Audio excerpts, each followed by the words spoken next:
And now here's some more fight news with Bo and Uncle Peter for you to fight about.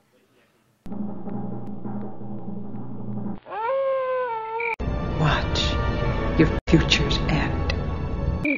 Fight News, Episode 29, Splinters from Peru. Ladies and gentlemen, boys and girls, welcome back to another edition of Comicbookman's Video Outhouse. Today, it's news and views from the mixed martial arts, MMA. And joining me, your humble servant, is Uncle Peter, by the way.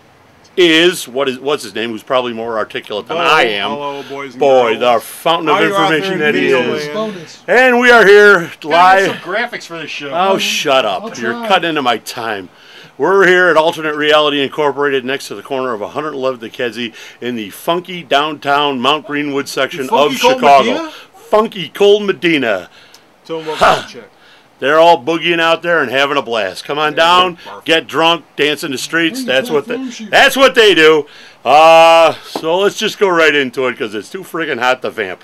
Strikeforce. Usually we start with that other one. We're going to start off with Strikeforce today. Well, actually, it may be blending. Strikeforce CEO Scott Coker is tossing around numbers to see if he can re-sign their current middleweight champion Jake Shields, but he says he will not get into a bidding war. If they can't sign Shields, then they will hold an 8-man tournament on August the 21st in Houston, and the winner of that will be crowned the new champion. Where will Jake Shields be going at that point? Is he like trying to break the bank or something? Well, Jake is basically he's not unhappy with what Strikeforce is, but he wants to fight better competition. And who happens to have more money than Strikeforce right now? That would be some guy named White. I don't know. At the last, we're getting to him in a little bit. At the last couple shows, in the front row of the last pay-per-view, you had Dana White sitting in the front row with Jake Shields. Oh, so start doing the math, boys. No trend developing there. Anyway, more contractual differences. Jens Pulver, he's no longer with his outfit. He was cut with Zuffa, UFC. He is done with the company right now. There is a thought that Pulver would have remained with the WEC as a commentator, but that's not happening right now because Pulver has not officially said he's going to retire. And so the basic attitude is, until you say you're going to retire, we're just going to cut you because if something happens to you and you're not working for us, then that's on you. Yeah, not us. And so are they like mad at each other? Well, they're not mad at each other. They just come to an impasse. But when Jens popped up in WC, he was 1-5, and so Jens is about done. Oh, okay. So basically, they're sort of like pushing him to make that. All right. Well.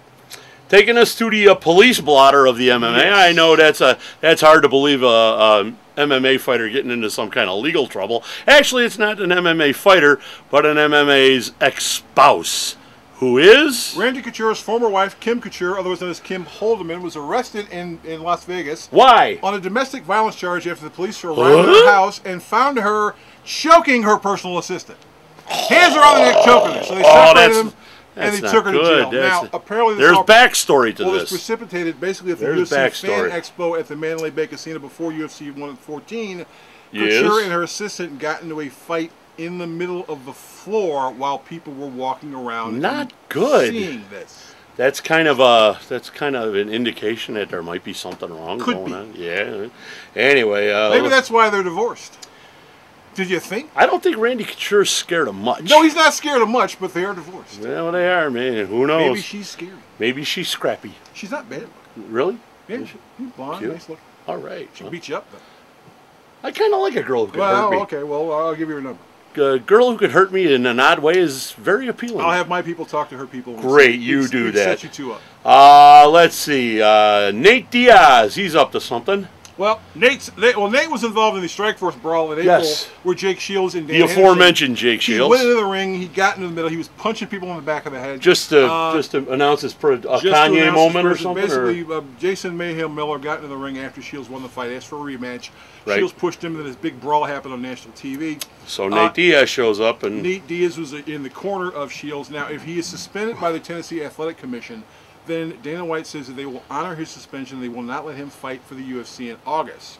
There is a little catch to all this. Okay, tell us what Diaz that is. Diaz is not licensed as a fighter in Tennessee, and so the UFC doesn't have to honor the suspension, but they say the state may consider him a corner man, and if he's considered a corner man, then they can't suspend him. Dana White's going to be a stand-up guy and say, we'll enforce the law. And more than likely, if Nate and his manager pay the $7,500 fine, then the state of Tennessee will just go escrow. Yeah, whatever. It's all about the money anyway. Let's see. Tito Ortiz. There's a name we haven't heard of in like weeks. Well, he's got an owie. Yeah, he left the Ultimate Fighter Season 11 last week. Yes. He left as a coach. Basically, the show is almost over with because Tito is in dire need of neck surgery. His C4 and C5 vertebrae have to be fused, and so he wasn't able to continue coaching, although the season ended 5 days after he got cut. Okay. He's going to have the surgery, and he isn't likely to fight again until late 2011. Because when you get neck surgery like that, you really got to be careful. You got your neck in a collar, you can't bend down, there's a whole bunch of stuff you can't do. But he's already got fights lined up. Yeah, because he was going to fight Chuck Liddell after the season was over with, and Chuck says that if he comes back, I want him. I want him. And Tito said, you know, if I come back, you and I are on, man. Yeah, right. There you go. Looking on the bright side. I'm going to get better and let you break it all over again. Okay. Anyway, that's it, boys. That's it. We're done. Hey, that was quick. The time for talking is done. Relatively painless on our side. It'll probably hurt like hell for y'all to watch. But anyway, and if you want to endure that pain, you go to our little corner of the World Wide Web, Alternate Reality Incorporated, and the little one, Sarah, that little sprite that she is, she's over there, and she's going to tell you where you can find us. Sarah, tell us. www.myalternatereality.com.